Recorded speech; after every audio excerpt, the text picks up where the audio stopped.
नमस्कार, सुजान संगोपन मध्ये आपलं स्वागत आहे। यापूर्वी चॅनलवरती आपण बाळाच्या विकासातील भरपूर सारे महत्त्वपूर्ण माहितीचे व्हिडिओज पाहिलेले आहेत। त्यासोबतच बाळाच्या उत्तम वजन वाढीसाठी, रोगप्रतिकार शक्ती, बौद्धिक क्षमता वाढवण्यासाठी चविष्ट आणि पौष्टिक अशा रेसिपीजही पाहिलेल्या आहेत। आज आपण लहान बाळांसाठी पौष्टिक अशी कुळिथाची खिमटी तयार करणार आहोत। सुजान संगोपन या चॅनलवर आपण आपल्या बाळाच्या सुयोग्य आणि सुदृढ वाढीसाठी उपयुक्त माहिती जाणून घेऊ शकता। त्यामुळे चॅनलला नक्की सबस्क्राइब करा, शेअर करा, लाईक करा।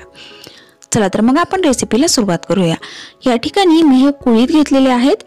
कुळीथला बऱ्याच ठिकाणी हुलगा असेही म्हणतात।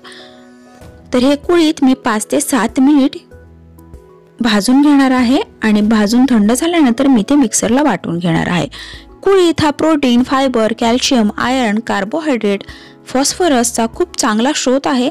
तसेच पचन सुधारण्यासाठी, बद्धकोष्ठता कमी करण्यासाठी, थंडीमध्ये सर्दी कफ कमी करण्यासाठी, पित्त कमी करण्यासाठी, रक्तशुद्धीसाठी कुळीथ खूप उपयोगी आहे। त्याबरोबरच शरीरामध्ये ताकद वाढवण्यासाठी, आजारपणातून उठल्यानंतर ताकद येण्यासाठी कुळीथ खूप फायदेशीर ठरतं।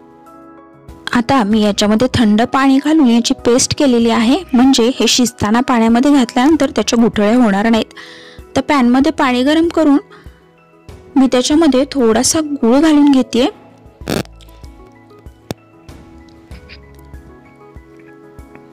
कुळीथ हा लहान मुलांना ताकद वाढवण्यासाठी खूप उपयुक्त आहे।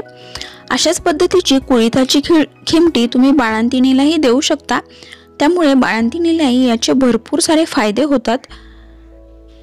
जशी कुळिथाची खिमटी तयार होते त्याच पद्धतीने कुळिथाचं काढण, कुळीथचं सूप, कुळीथची खिचडी किंवा कुळिथाची उसळही तुम्ही लहान मुलांना देऊ शकता। याचेही सगळ्या रेसिपी चॅनलवरती आपण पाहू शकता। आता पाणी उकळून गूळ त्याच्यामधला व्यवस्थित वितळला गेल्यानंतर मी साधारण 2 चमचे कुळीथ पिठाची पेस्ट याच्यामध्ये घातलेली आहे आणि अगदी 2 ते 3 मिनिट आपण याला छान वाफ काढून घेऊया। तर हे चवीला अगदी छान होतं। याच्यामध्ये पौष्टिकता वाढवण्यासाठी तुम्ही ड्रायफ्रूट पावडर, तूप, केशर, जायफळ, वेलची पूड हे देखील घालू शकता। त्यामुळे ही याची चव आणि पौष्टिकता दोन्हीही वाढेल। लहान मुलांनाही हे आवडायला खूप मदत होते। तर अशा पद्धतीने तुम्ही जर कुळिथाची खिमटी करून लहान मुलांना देत असाल तर याच्यातून भरपूर सारी जीवनसत्वे लहान मुलांना मिळतात। एक पूरक आहार म्हणून तुम्ही हे लहान बाळाला देऊ शकता। चवीला अगदी उत्तम होतं, लहान मुलंही आवडीने खातात। 7 महिन्यापासूनच्या बाळाला तुम्ही अशा पद्धतीची कुळिथाची खिमटी नक्की द्या। हिवाळ्यामध्ये आवर्जून ही खिमटी लहान मुलांना दिली जाते।